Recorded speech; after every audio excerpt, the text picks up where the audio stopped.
अगर आप stock market में ट्रेडिंग कर रहे हो तो आपको सपोर्ट एंड रेजिस्टेंस के बारे में पता होना बहुत ही ज़रूरी है।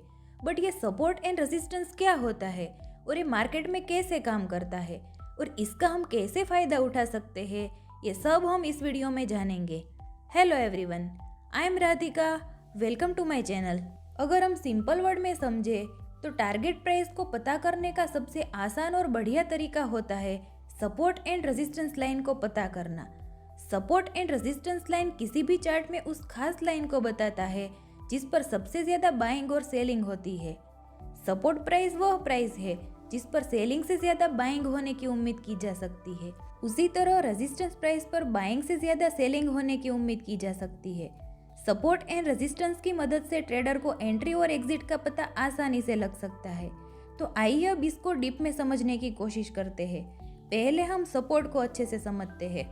जैसा कि नाम से ही पता चलता है कि सपोर्ट मीन्स प्राइस को सहारा देना, उसे गिरने से रोकना। सपोर्ट लेवल किसी भी चार्ट पर वो लेवल होता है जहां स्टॉक या इंडेक्स में ज्यादा मांग की उम्मीद होती है। जब भी प्राइस सपोर्ट लेवल तक गिरती है तो वापस प्राइस बढ़ने की संभावना ज्यादा होती है क्योंकि उस प्राइस पर बाइंग आने की उम्मीद रहती है। जब भी मार्केट डाउन होता है तब सपोर्ट एक इम्पोर्टेंट लेवल होता है। सपोर्ट को अक्सर बाइंग का ट्रिगर माना जाता है। सपोर्ट लेवल पे बाइंग आने से स्टॉक की प्राइस बढ़ती है और प्राइस में उछाल आता है। कुछ इस तरह से एक ट्रेडर ट्रेड करता है और एंट्री और टारगेट तय करने के लिए सपोर्ट लाइन को देख सकता है। अब आइए आगे हम रेजिस्टेंस को समझते हैं। सपोर्ट को जानने के बाद रेजिस्टेंस को समझना काफी आसान हो जाता है। रेजिस्टेंस का मतलब होता है रुकावट। तो इसके बेसिस पे हम यह मान सकते हैं कि रेजिस्टेंस स्टॉक प्राइस को ऊपर जाने से रोकता है। रेजिस्टेंस लेवल किसी भी चार्ट पर वो लेवल होता है जहां स्टॉक या इंडेक्स में ज्यादा बिकवाली की उम्मीद होती है। जब भी प्राइस रेजिस्टेंस लेवल तक पहुंचती है तब वापस प्राइस गिरने की संभावना ज्यादा होती है क्योंकि आगे रेजिस्टेंस लेवल होता है जो रुकावट दर्शाता है और वहां पे सेलिंग या प्रॉफिट बुकिंग की संभावना ज्यादा होती है।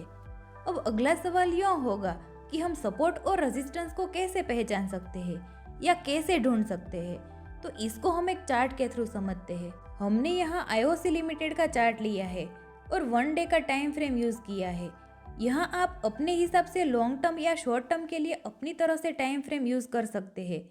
इस चार्ट पर हम देख सकते हैं कि हमने एक हॉरिजॉन्टल लाइन बनाई है, वो है सपोर्ट लाइन।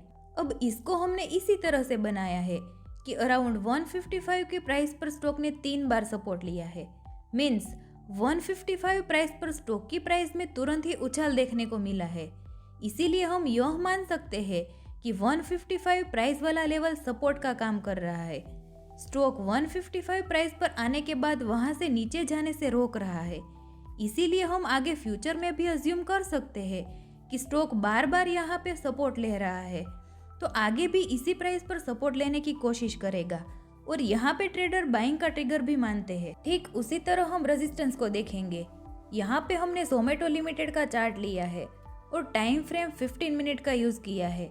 जैसे कि हमने आगे देखा कि रेजिस्टेंस मीन्स रुकावट, यानी प्राइस को ऊपर जाने से रोकना। तो इस चार्ट में हम देख सकते हैं कि 200 प्राइस वाला लेवल रेजिस्टेंस का काम कर रहा है और प्राइस उस लेवल पे आते ही रुक जाती है या गिर जाती है। तो प्राइस रेजिस्टेंस तक आते ही ट्रेडर इसको सेलिंग का ट्रिगर या प्रॉफिट बुकिंग का ट्रिगर मान के चल सकते हैं। तो इसी तरह सपोर्ट एंड रेजिस्टेंस लाइन केवल प्राइस पलटने की प्रोबेबिलिटी का संकेत है।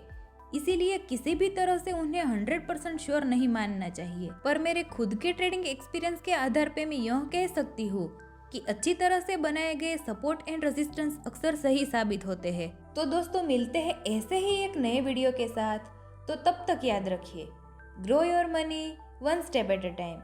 If you learn from this video, stay tuned for more and don't forget to subscribe for updates. Radhika signing off.